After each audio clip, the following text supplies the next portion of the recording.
ሰው ሞቱ ተብሎ ተስፋ ተቆርጦባቸው በፈጣሪ አንዳች ታምር በህይወት የተረፉ ሰዎችን በግሬደር ተጨፍልቆ ተገጭቶ በህይወት ከተረፈው የራሱን እጅ በቢላ ቆርጦ ሊደርስበት ከሚችለው ሞት አፋፍ እስካመለጠው ሙሉ በሙሉ በረዶ ሰርታ የልብ ምቷ መምታቱን አቁሞ ሞታለች ተብሎ ነፍስን እስከዘራችው አንስተን እስከ ጭንቅላቱን በጥይት ተመቶ ምንም የህክምና እርዳታ ሳይደረግለት ያለምንም ችግር 50 ዓመታትን የኖረውን እጅግ አስገራሚና እጅን በአፍ የሚያስጭኑ ታሪኮችን እናያለን። እስከ መጨረሻው አብሮነታችሁ አይለየን። ሰብስክራይብ፣ ላይክ፣ ኮሜንት እያደረጋችሁ ወደ ታሪኮቻችን አብረን እንሂድ። ወደ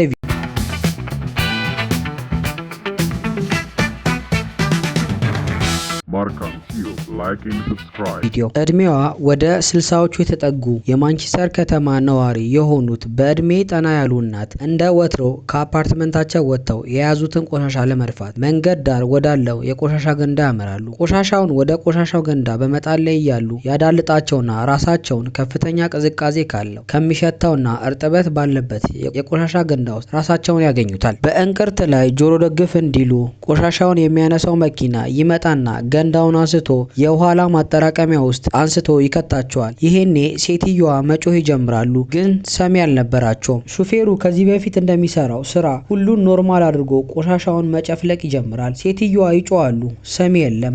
መኪናው በየሄደበት ቆሻሻዎችን እየጨመረ ቆሻሻውን እየጨፈለቀ ሰዓታት አልፈዋል። ሴትዮዋ የተለያዩ አጥንቶች ተሰባብረዋል፣ ደም በደም ሆኗል። ሴትዮዋ የሞት ሞታቸውን አንዴ በደንብ ሲጮሁ ሹፌሩ በኋላ ስፖኪዮ አካባቢው ማየት ይጀምራል። ድምፁ ከየት እንደመጣ ግራ ገብቶት አቁሞ መፈለግ ይጀምራል። ወደ ኋላ ገንዳ የሚያሳየው የውስጠኛ የገንዳ ውስጥ ካሜራ ምስሎች ሲመለከት ደም በደም የሆነችው እጇን የምታወናጭፍ ሴትዮ ያይና አስቁሞ የነፍስ አድን ሰራተኞች ጠርቶ ከገንዳው እንዲወጡ ያደርጋል። በመቀጠልም ወደ ሐኪም ቤት በመውሰድ ከፍተኛ የሐኪሞች ርብርብና በፈጣሪ ተአምራዊ እርዳታ በህይወት ትተርፋለች። ሴትዮዋ በገጠማቸው ከፍተኛ የአጥንት መሰበርና ከፍተኛ የደም መፍሰስ ደቂቃዎችን ጨምረው ቢሆን ኖሮ ይሞቱ ነበር እንበልና እንደ ስለታም መሳሪያ በሚቋረጠው የበረዶ ውሃ ውስጥ ወደቃችሁ። የልባችሁ ምት ለሰዓታት ሙሉ በሙሉ መምታቱን ቢያቆም ማንም በህይወት ተርፋላችሁ ብሎ የሚያስብ አይኖርም። በአና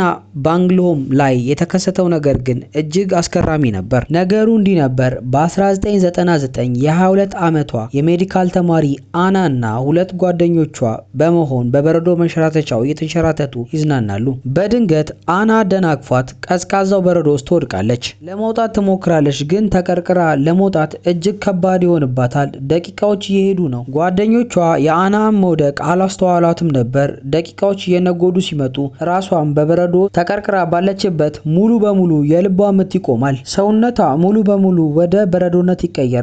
አሁን ላይ 80 ደቂቃዎች አልፈዋል። በቦታው የአደጋ እርዳታ ሰጪዎች ደርሰው ያወጧታል። ልቧ መምታቱን አቁሟል፣ ግን በአቅራቢያቸው ባለው ሆስፒታል ሄዳ ሰውነቷ እንዲሞቅ የተለያየ እርዳታ ማድረግ ይጀምራል። ያለችበት ሁኔታ ተስፋ አስቆራጭ ቢሆንም ዶክተሮቹ በተስፋ እርዳታቸውን ቀጥለዋል። የሰውነቷ የሙቀት መጠን 13.7 ዲግሪ ሴንቲግሬድ ወርዶ ነበር። በዚህ መጠነ ሙቀት ሆኖ ማንኛውም የሰው ፍጥረት ሊተርፍ አይችልም። ዶክተሮቹና ነርሶቹ ለ9 ሰዓታት እሷን ለማትረፍ የጣሩት ጥረት ፍሬ ያፈራና የልብ ምቷ ይመለሳል። በመቀጠልም ከ10 ቀናት በኋላ ትነቃለች። ግን በደረሰባት ጉዳት አንዳንድ የሰውነቷ ክፍል ፓራላይዝ ሆኖ ነበር። ከዛም በመቀጠል በተደረገላት የህክምና እርዳታ የፈጣሪ ተአምር ተጨምሮበት ከ2 ወራት በኋላ ሙሉ በሙሉ ወደ ቀድሞ ጤንነቷ ትመለሳለች። በዛም ሆስፒታል ውስጥ የራዲዮሎጂስት ስራ በመስራት ላይ ትገኛለች። በፊልሞችም ሆነ በእውኑ ዓለም ጭንቅላቱን በጥይት የተመታ ሰው ወዲያውኑ ሲሞት እንጂ በፍጹም በህይወት መቆየት የማይታሰብ ነገር ነው። ግን ይህ በምስሉ ላይ የምትመለከቱት ግለሰብ አይቻልም፣ ሊሆን አይችልም የተባለውን ነገር ሆኖ በህይወት ኖሯል። ነገሩ የሆነው በ1863 ቺካማንጋ በሚባለው ጦርነት ላይ ሲሆን በሰዓቱ ከጠላት ወገን የተተኮሰችው ጥይት ጃኮብ ሚለር በሚባለው ግለሰብ ጭንቅላት ውስጥ ገብታ ትቀረቀራለች። ጥይቱ በሚመታው ቅጽበት አንደኛው አይኑ ወደፊት ይወጣል። ወዲያውኑ ራሱን በጨርቅ አስሮ ሌላኛው አይኑ በምቱ ስለተጨፈነ በእጁ አይኑን ሽፋሽፍ እየገለጠ ዶክተር ጋር ይደርሳል። ዶክተሩም መሞቱ ስለማይቀር እንደማይረዳው ይነግረዋል።